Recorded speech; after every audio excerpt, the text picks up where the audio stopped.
शेतकरी मित्रांनो, कांदा उत्पादक शेतकरी बांधवांसाठी आताच्या क्षणाची सर्वात महत्त्वाची आणि मोठी बातमी कांदा संदर्भातील। या ठिकाणी कांद्याचे भाव पडले, शेतकऱ्यांनी आक्रमक होत या ठिकाणी लिलाव पाडला बंद। कुठे आणि काय सध्याची परिस्थिती, संपूर्ण लाईव्ह अपडेट, संपूर्ण बातमी आपण या व्हिडिओच्या माध्यमातून जाणून घेणार आहोत। तरी व्हिडिओ शूटमध्ये बघा, अतिशय महत्त्वाचा व्हिडिओ आहे। व्हिडिओ जर आवडला तर नक्कीच लाईक करा। सांगा चॅनलवरती नवीन असाल तर माझा शेतकरी यूट्यूब चॅनलला सबस्क्राईब करून जोरदार लाईक म्हणजे घंटा असू नका, जेणेकरून जेव्हा नोटिफिकेशन तुमच्यापर्यंत पोहोचते। चला तर मित्रांनो, व्हिडिओला सुरुवात करतोय। स्क्रीनवर बघतच आहात, अहिल्यानगरमध्ये व्यापाऱ्यांनी कांद्याचे भाव पाडले आणि एकंदरीतच या ठिकाणी बघू शकता, शेतकऱ्यांनी आक्रमक होत लिलाव पाडला बंद।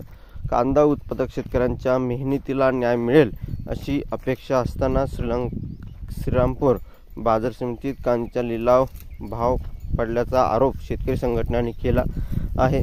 त्यामुळे संतप्त शेतकऱ्यांनी मंगळवारी 15 एप्रिल सकाळी लिलाव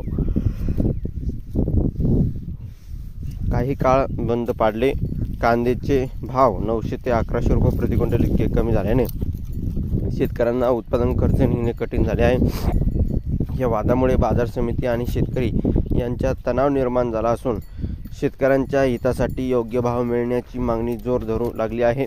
आणि एकंदरीतच कांद्याचे भाव सध्याची परिस्थिती पाहता 900 ते 1100 रुपये भाव चालू आहे आणि या भावाने शेतकऱ्यांच्या मेहनतीला आणि आर्थिक गुंतवणुकीचं काहीच मूल्य मिळत नाही असा आरोप शेतकरी संघटनांनी केला आहे। शेतकऱ्यांचा संताप, कांद्याच्या कमी भावामुळे संतप्त झालेल्या शेतकरी संघटनांनी मंगळवारी सकाळी श्रीरामपूर बाजार समितीत लिलाव बंद पाडले। शेतकरी संघटनेचे जिल्हाध्यक्ष अनिल अवताडे यांनी बाजार समितीचे सचिव साहेबराव साबळे यांच्याशी याबाबत थेट चर्चा केली। अवताडे यांनी मागणी